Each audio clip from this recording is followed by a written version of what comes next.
하나님의 말씀은 이사야서 43장 18절부터 21절까지의 말씀입니다. 한 목소리로 천천히 합독을 하겠습니다. 시작.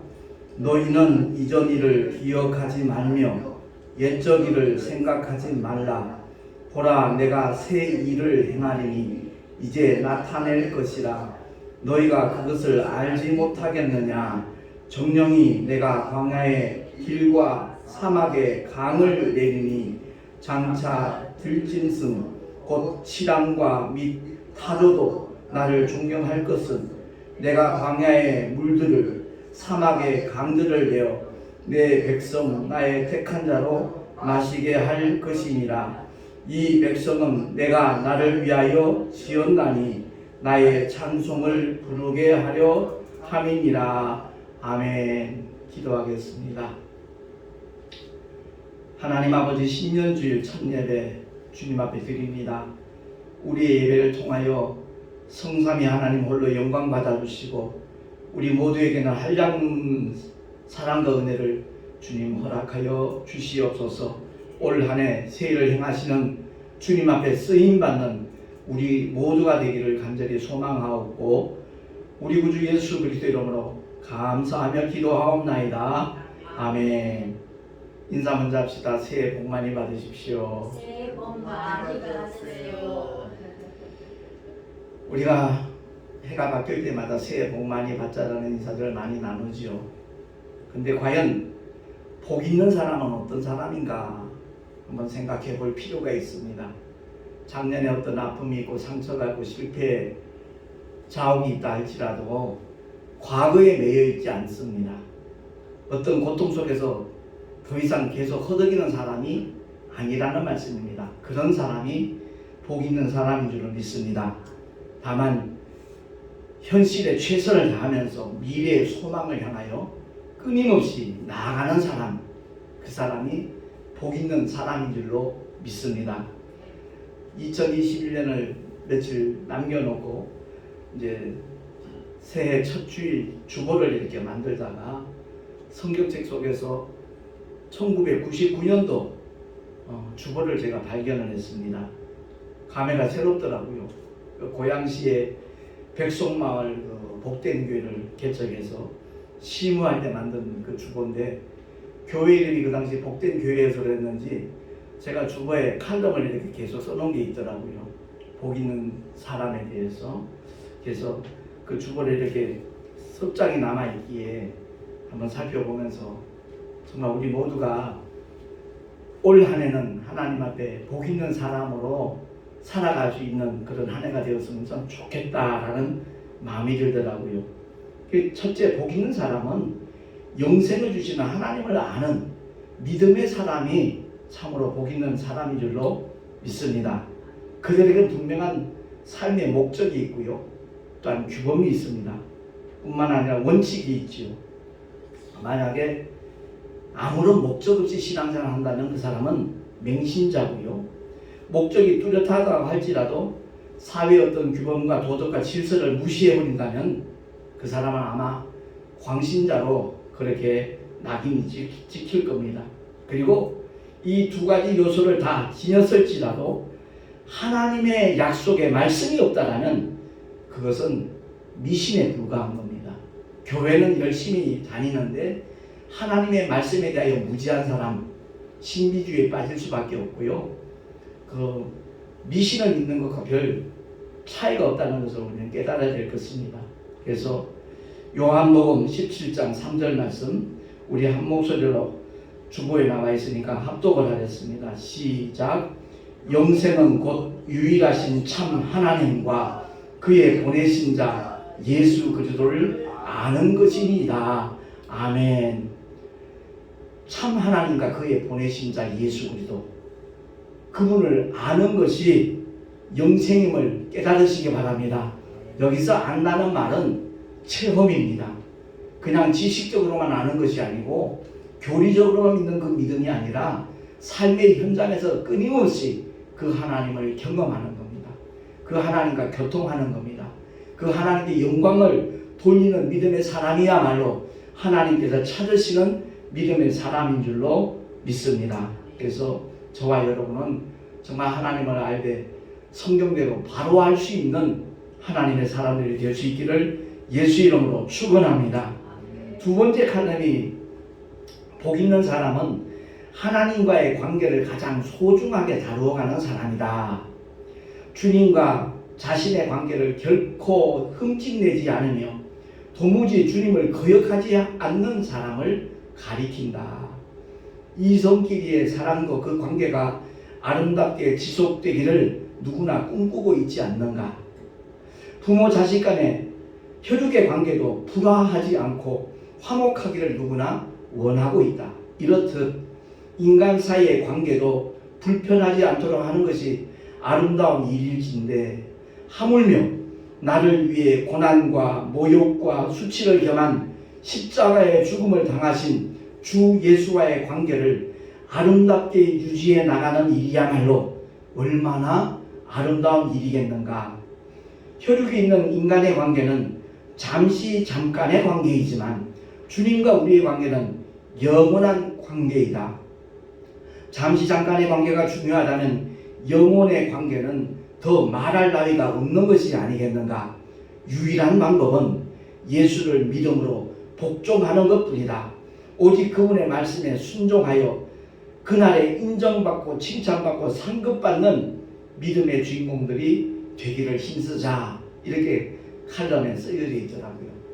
제가 이걸 읽어보면서 그 당시 내 어떤 열심이나 노력을 가지고 목회를 최선을 다하던 시절이었는데 방향만큼은 잘못되지 않았구나 하는 것이 확인이 되어서 제 나름대로 굉장히 마음이 기쁘더라고요. 그렇습니다. 분명히 교회 열심히 다니면 저 사람 틀림없이 천국 갈 거야.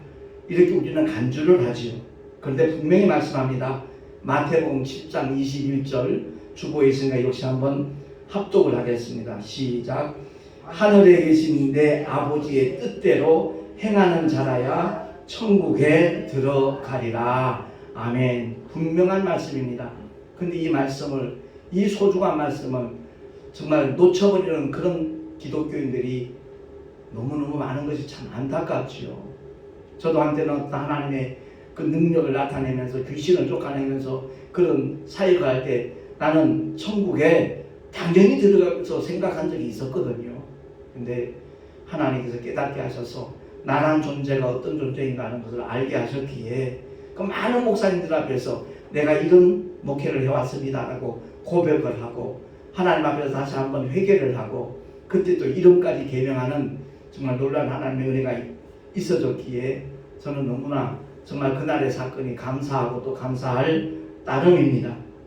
세 번째 칼럼이 이제 언제나 하나님의 도움을 받는 사람이 그야말로 복 있는 사람이다라는 내용이 나와 있더라고요.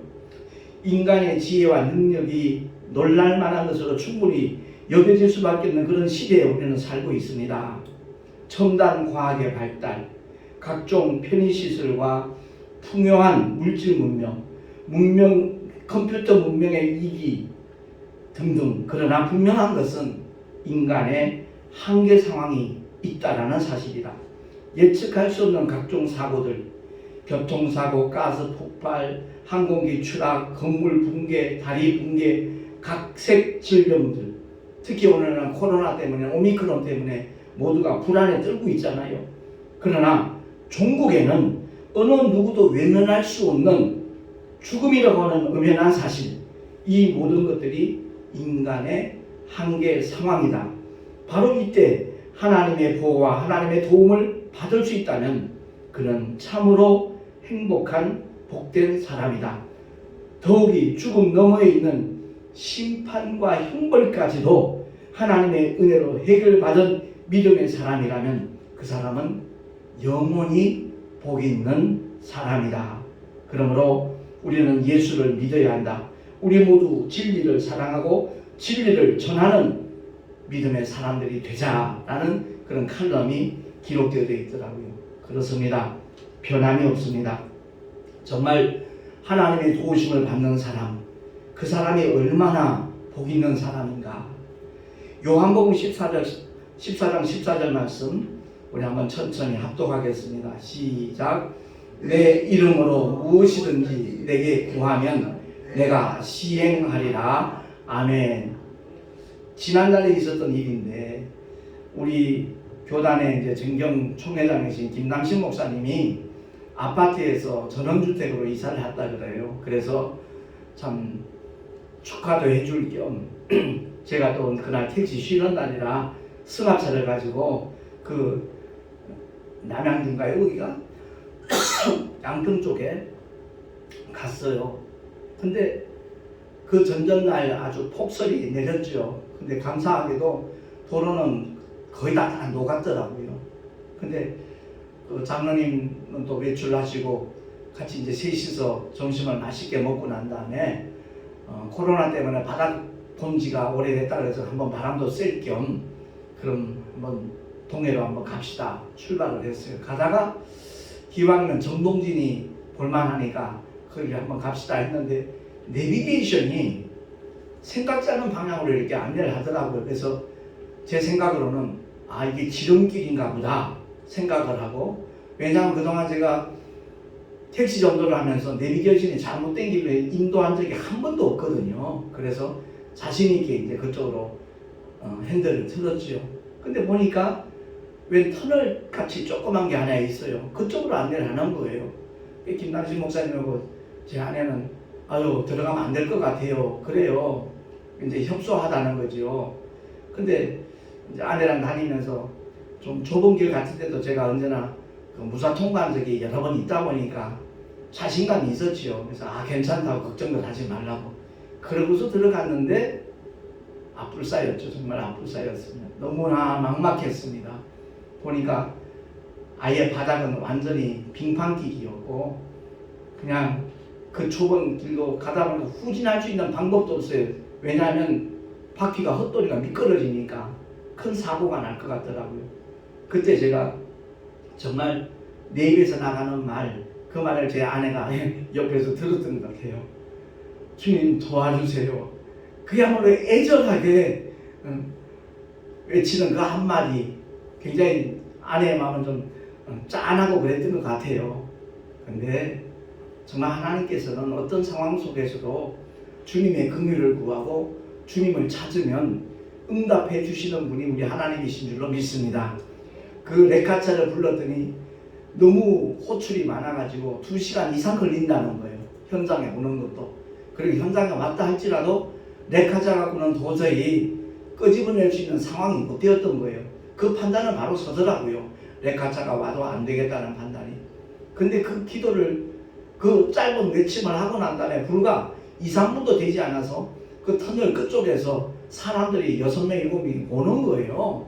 그래서 야 정말 감사하다 마음이 들었죠. 그 사람들 보고 좀 미안하지만 좀 뒤로 좀 밀어달라고 6명에서 같이 힘있게 밀면 가능성이 있지 않겠나 하는 그런 마음으로 차를 이렇게 후진기아를 놓는데 꼼짝도 안 하는 거예요. 근데 때마침 식사하러 갔던 포크레인 기사가 이제 곧 올 거란 얘기를 누가 하시더라고요. 그래서 그분이 오셨기에 부탁을 했죠. 참 삭막한 세상이라 그러지만 아직 우리는 정말 살만한 세상에 살고 있다 하는 마음이 들더라고요.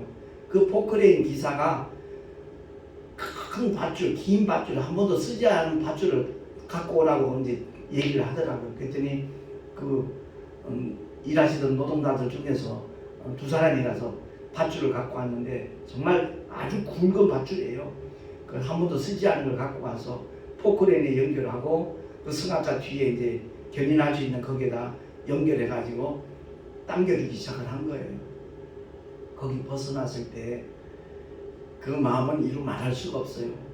가진 돈이 많았더라면 더 많이 줘줄 수도 있는데 그래도 1인당 한 10,000원씩 드리면서 따뜻한 차라도 한잔 마실 수 있도록 해드릴 수가 있어서 제 아내가 이렇게 드렸더니 아 우리 이런 거 받으면 안 된다고 막 그러더래요. 그러면 우리 마음이 너무너무 불편해서 안 될 것 같다고 아무한테도 얘기 안 하니까 걱정하지 말라고 그랬더니 그제서야 책임자가 그걸 받더라고요. 제가 그 사건을 치르면서 그런 생각을 했어요.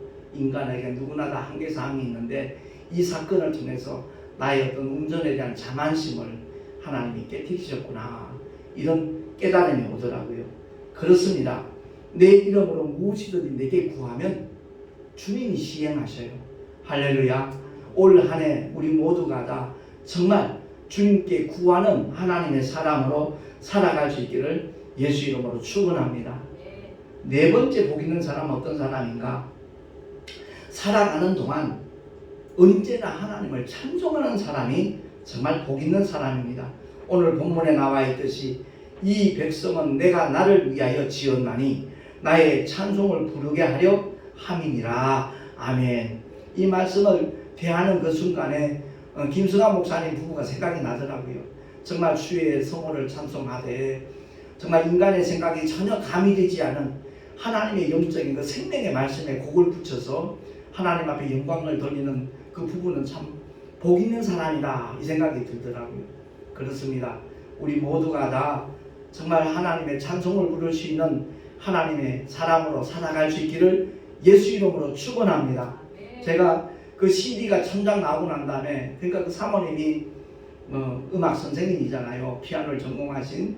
근데 석 달치 월급을 들여가지고 이번에 CD를 한 6개월 전에 천장을 구워낸 거예요. 판매용이 아니에요. 정말 이 찬양을 듣고 영성이 회복되고 영혼이 살아나기를 원하는 마음으로 순수한 마음으로 천장을 찍었어요. 적지 않은 돈을 들였거든요. 그 CD가 나오자마자 제가 기독교 방송국 다 찾아갔어요. 그 담당 PD들한테 30개씩 나눠주면서 한번 이 찬양 프로와 관계되는 사람들 다 한번 들어보시고 정말 은혜가 된다 싶으면 이따가 한 번씩 틀어달라고. 근데 지금 6개월이 지난 동안 어느 방송에서도 틀어준 적이 없어요. 어떤 분이 그런 얘기를 해요. 아니 목사님 그렇게 세상을 모르십니까? 그래요. 아니 왜요? 그랬더니 그 사람들이 봉투 주기 전에는 절대 안 틀어준대요. 그 말을 듣는 순간에 내 마음이 참 상하더라고요. 야 정말 기독교가 이렇게까지 변질되어서 되겠는가. 어떤 사람은 판매용이 아니라 그 얘기까지 한 거예요. 이거 판매용으로 제작된 게 아니라 그야말로 한국교회가 영성을 회복하고 목사님들이 정말 그 말씀으로 다 한번 무장할 수 있는 찬양이기 때문에 우리 교단에서 행사할 때 그 두 분이 특송을 하면 목사님 대다수가 다 눈가가 촉촉히 젖어 있다. 은혜가 되기 때문에 특히 요즘 시대에는 코로나 때문에 다 불안해하고 두려워하는 그런 시대다 보니까 이사야서 41장 10절에다가 곡을 붙인 게 있거든요. 유튜브 들어가면 비손과 라데 말씀 찬양 이렇게 치기만 하면 그 두려워하지 말라 이사야서 41장 그 말씀 찬양이 조회수가 벌써 15,000이 넘었어요. 그만큼 많은 분들의 사랑을 받는 그런 찬양이거든요. 아무튼 그 두 분은 하나님의 찬송을 부르면서 얼마나 행복할까 이런 생각이 들더라고요. 우리 모두가 다 정말 끊임없이 하나님을 찬양하는 하나님의 사람으로 살아갈 수 있기를 소망합니다. 사실 20년 전, 30년 전만 하더라도 이렇게 골목길 가면 가정마다 이렇게 찬양 틀어놓는 데가 참 많았어요. 찬송가를 그 당시에는 이제 그 뭐예요 테이프죠. 테이프를 틀든지 그때 뭐 CD가 그렇게 일반화된 적도 아니니까 그럼에도 불구하고 늘어지는 그 테이프를 정말 끊임없이 반복해서 들으면서 같이 따라 부르가는 그런 가정들이 적지 않았는데 요즘에는 가정에서 찬양 소리가 들리는 걸 들어보기 힘든 그런 시대가 된 것 같아요. 우리의 믿음이 더욱더 성장하고 하나님 앞에 영광 돌리는 것은 정말 말씀으로 무장하고 깨어 기도하는 것이지만 찬양은 곡조 있는 기도거든요. 그래서 그러한 일들이 올 한해는 많이 번져나갈 수 있기를 정말 소망합니다. 할렐루야. 그리고 다섯 번째, 어떤 사람이 복 있는 사람인가? 하나님의 뜻대로 쓰임을 받는 하나님의 동역자야말로 참으로 복된 사람인 줄로 믿습니다. 주님이 말씀하신 그대로예요. 새 일을 행하리라 그러셨어요.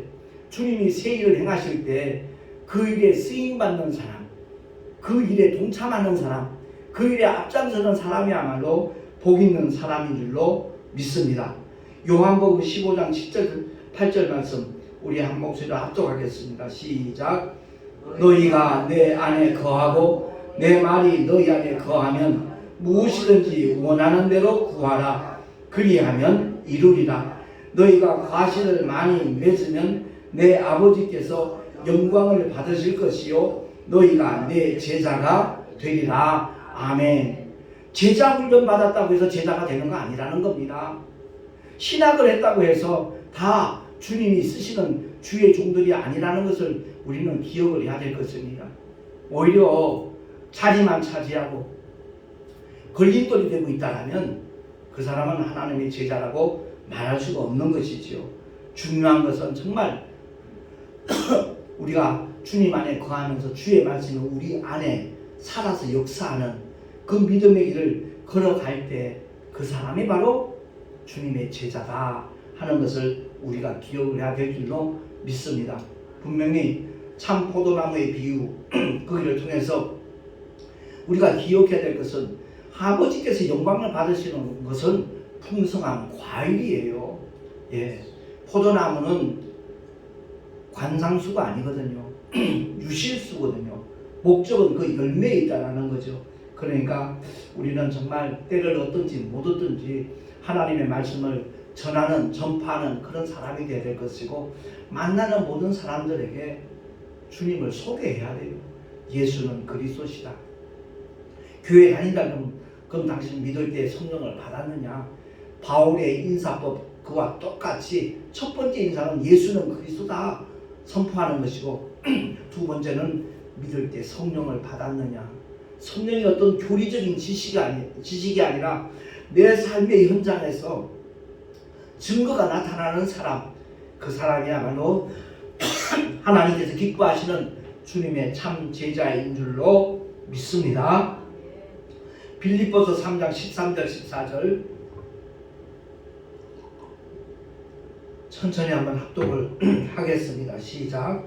형제들아, 나는 아직 내가 잡은 줄로 여기지 아니하고 오직 한 일, 즉 뒤에 있는 것은 잊어버리고 앞에 있는 것을 잡으려고 표대를 향하여 그리스도 예수 안에서 하나님이 위에서 부르신 부름의 상을 위하여 쫓아가노라.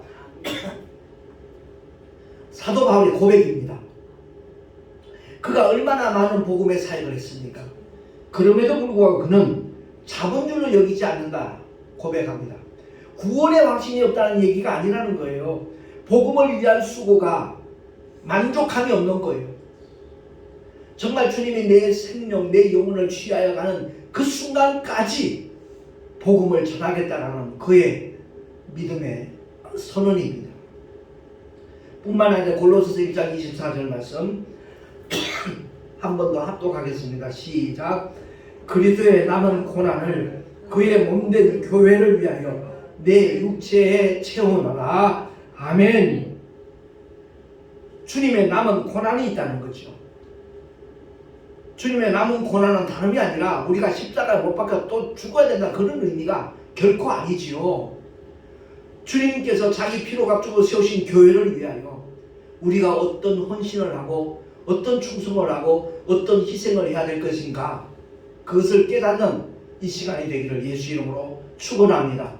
1년 365일 지나더라도 단 한 번 주 앞에 정말 헌신 못하는 사람들, 수많은 예배를 드려도 주님이 기뻐 받으신직한 헌금 한 번 드리지 못하는 사람, 그 사람들은 주님의 복음과는 자기는 가깝다 말할지 모르지만 아직 복음을 제대로 만난 사람이 아니라는 거지요.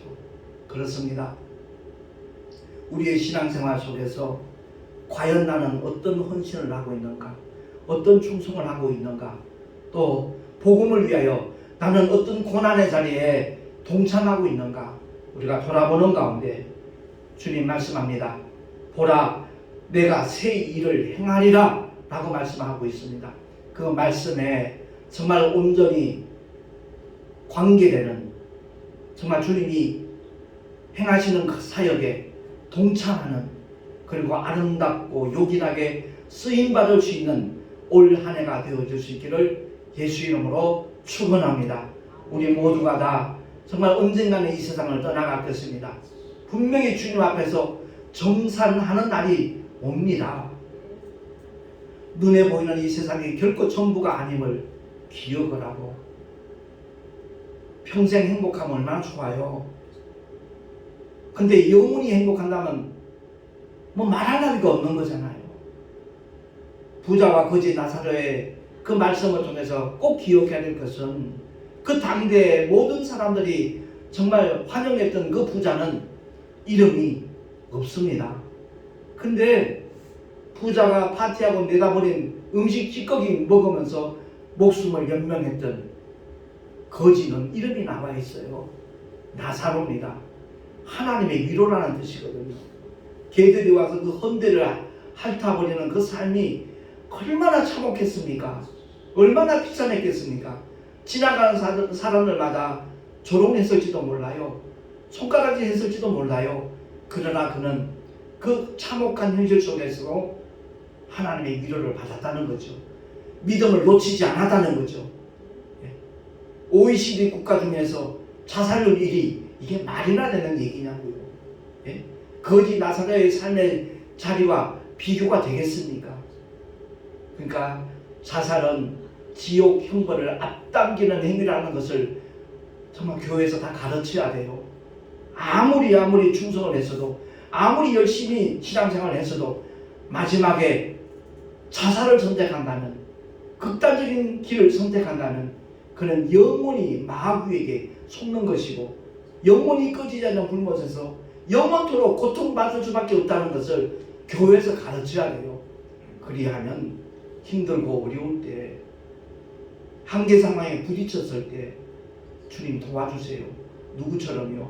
소경 거진 나사렛 바디메오처럼 다윗의 자손 예수여 나를 불쌍히 여기소서.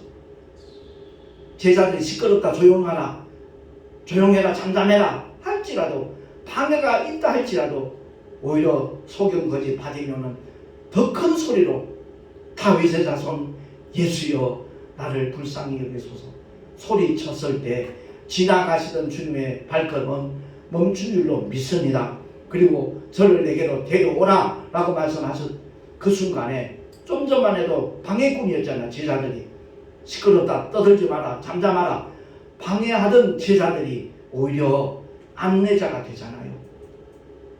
주님이 너를 부르신다. 그렇습니다. 우리 모두가 다 올 한 해 정말 새 일을 행하시는 주님의 손길을 바라보면서 그 주님을 기대하면서 주님 앞에 쓰임받을 수 있는 하나님의 사람으로 살아갈 수 있는 복된 한 해가 되기를 예수 이름으로 축원합니다. 기도하겠습니다. 하나님 아버지 감사합니다. 주의 말씀을 통하여 정말 다시 한번 깨닫게 하시고 결단하게 하심을 감사합니다. 결단한 자들마다 성령 하나님 힘 주시고 능력 주시고 믿음을 붙잡아 주셔서 그대로 실행할 수 있는 은혜 위에 은혜까지 주여 허락하여 주시옵소서. 주님만을 바라보게 하시고 주님만을 의지하게 하시고 주님만을 기대하는 하나님의 사람으로 올 한 해 살아가게 하여 주시옵소서. 우리 구주 예수 그리스도 이름으로 감사하며 기도하옵나이다. 아멘. 교회 소식 주보를 참고하시기 바랍니다. 새해가 밝아왔지요. 정말 주님 뜻대로 순종하는 그야말로 복된 한 해로 만들어 나가는 우리 모두가 되시기를 부탁합니다. 우리 동선호의 교육자 원래 모임이 다음 주죠. 11일 날 오전 11시에 우리 송내 열방교회에서 있습니다. 위에서 기도해 주시기 바라고, 정말 지교회마다 하나님의 은혜가 차고 넘칠 수 있도록 중보기도 해주시면 참으로 감사하겠습니다. 송내 열방교회 주일 예배 메시지가 주일 오후에 늘 유튜브에 이렇게 업로드 되고 있습니다. 언제든지 정말 듣고 싶을 때 그 채널 찾으면 되니까 그 말씀을 통해서 끊임없이 우리의 믿음이 더 성장하고 견고해질 수 있도록 애써주시면 참으로 고맙겠습니다. 이 채널을 많은 분들에게 소개하는 것도 큰 보람이 될 것입니다. 다 같이 드린 예물 위하여 잠시 기도하고 축도로 예배를 마치도록 하겠습니다. 하나님 아버지, 주님을 예배하면서 정말 하나님의 영광을 위하여 복음이 전파되는 일에 또한 주의 몸된 교회에 쓰임받기를 원하와서 귀한 예물들을 드렸습니다. 11조와 여러가지 모양의 감사 예물을 드립니다. 선교헌금을 드립니다. 또한 택시 전도에 동참하는 아름다운 예물들도 있습니다. 주일 헌금도 주님 앞에 드렸사오매 아버지 기쁘시게 흠양하여 주시옵시고 드리는 손길들마다 참으로 복 있는 사람들이 되게 하여 주시옵소서. 이 예물이 쓰여질 때 오직 주의 영광이 드러나게 하시고 하나님의 거룩하신 영원한 생명이 모든 사람들에게 전하여지는 귀한 사역에 사용되게 하여 주시옵소서. 주 예수 그리스도 이름으로 감사하며 간절히 축복하며 기도하옵나이다. 아멘. 이제는 우리 구주 예수 그리스도의 크신 은혜와 하나님 아버지의 영원하신 사랑하심과 보혜사 성령 하나님의 내주교통 인도하심과 축복하심과 교통하심이 진실로 신년 예배를 드리면서 보라 내가 새해를 행하리라 말씀하신 주님의 뜻에 정말 동참하는 우리가 되리라 결단한 하나님의 사람들 머리 위에 그 가정과 자녀들과 또한 경영하는 모든 일들과 주께서 피로각적으로 세우신 주님의 모든 교회들 위해 지금으로부터 영원토록 함께 있을지어다. 아멘.